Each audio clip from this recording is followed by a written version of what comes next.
This week on Supercars Torque, there's a new CEO in the house, everyone's favourite rocker has confirmed his Super 2 plans for this year, and I talk Super 2 and Gen 3.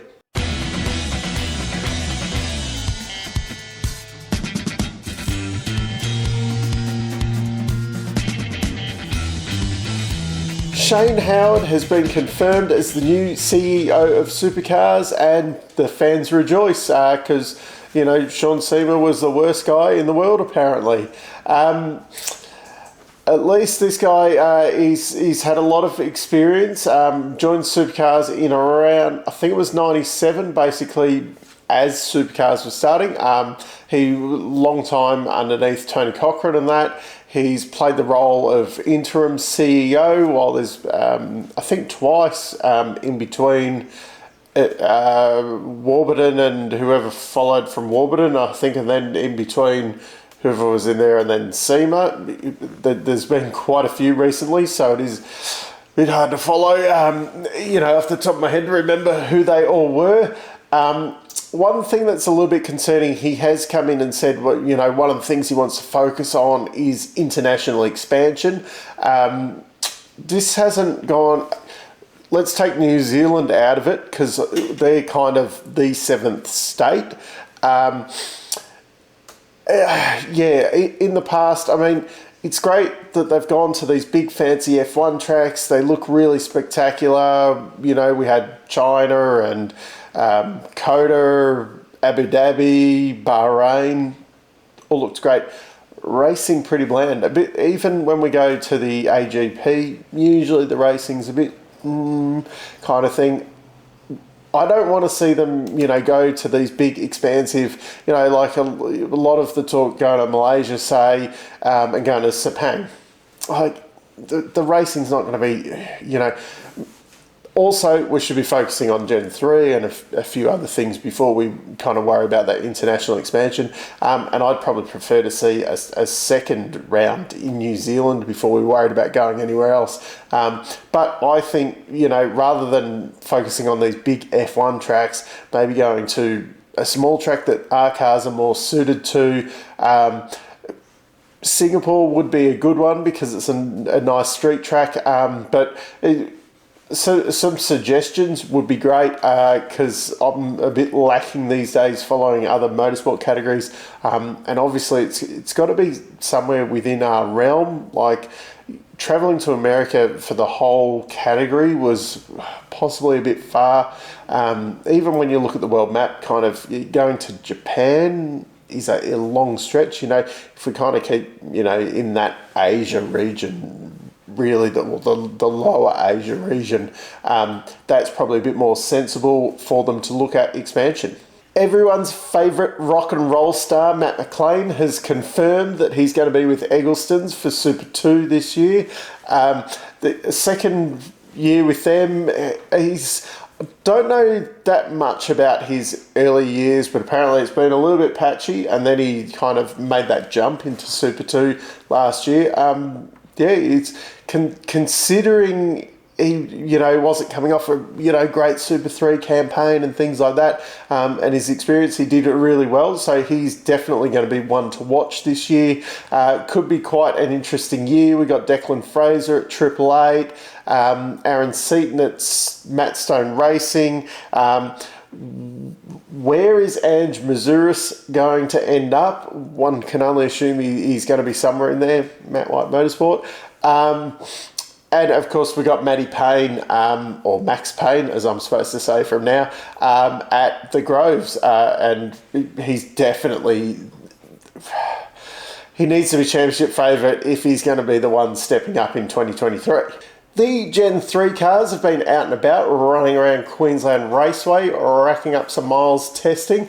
Supercars put up some footage on their YouTube channel. The cars look and sound great. I think they look better than the current cars, just quietly. I just have a little bit of a complaint, other than the paddle shifting debate on that one. The rear wings on the cars just look that little bit nuded. It's I understand that it's probably with the parity, it's probably easier to get them level with, you know, those kind of wings with the T kind of wings on them. But I think they do look a little bit better with those bigger end plates on them and things like that. And there's a little bit more room then for sponsor logos and things like that overall. They've got time, they can play around with it, you know, to try and get the aero equal on the cars. I think they look better like that. Let me know what you think. But that's my only little complaint. Other than that, I think they look really cool, and they sound good and everything. Let's hope they race as good as they look. The last thing to cover off this week, I was listening to the V8 Sleuth podcast. If you don't listen to it, it's a great podcast. Aaron Noonan interviews people. It's out quite regularly, actually. This week, he was interviewing Terry Wyhoon. He was part of the Oscar NASCAR stuff in the 90s. He is now the main guy at Image Racing, the Super 2 team. Anyway, he brought up a good point that I've brought this up before and many others have as well, but I just, you know, kind of, it's now fresh in the mind again. Why is Super 2 going with the Gen 2 cars? Everyone could have gone to Gen 3 at the same time. It's a little bit silly because the Gen 2 cars are going to cost more than what the Gen 3 cars are going to cost in theory.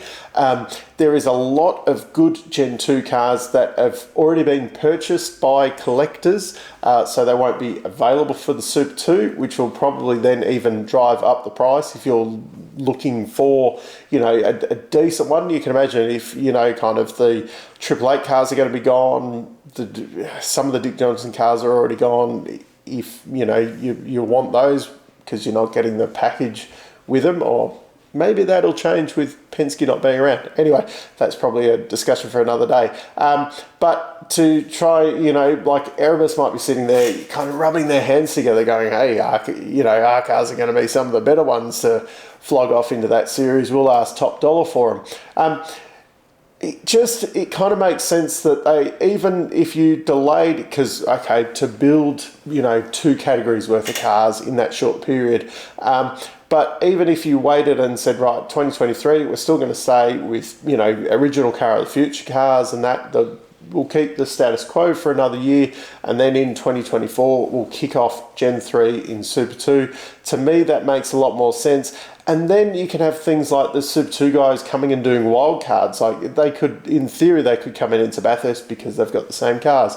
If you've got someone who's got a bit of a budget, they could go and do a couple of wild card rounds during the year. Although I think they're tightening up that for reasons. But to me, it just makes more sense to have them all running the same cars and that, the spares and all that, because you're going to start running out of spares of the older cars again. And I understand the main teams want to be able to offload their cars, but maybe, you know, draw a line in the sand and go, right, you know, we need cheaper cars. We need cheaper cars the whole way through. It's ridiculous that Super 2 cars are going to cost more than what the main game cars cost. So that's it for this week.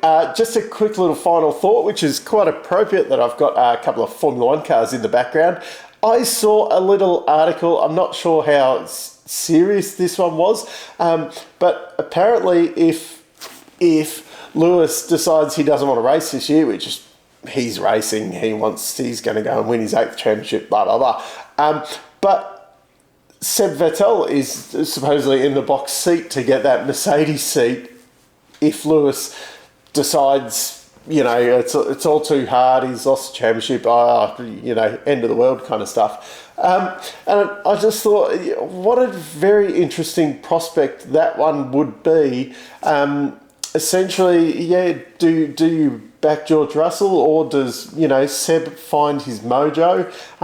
Do they go head to head and have a ding dong battle for the championship? Because realistically, it's going to be a Mercedes driver winning the championship this year unless something strange happens.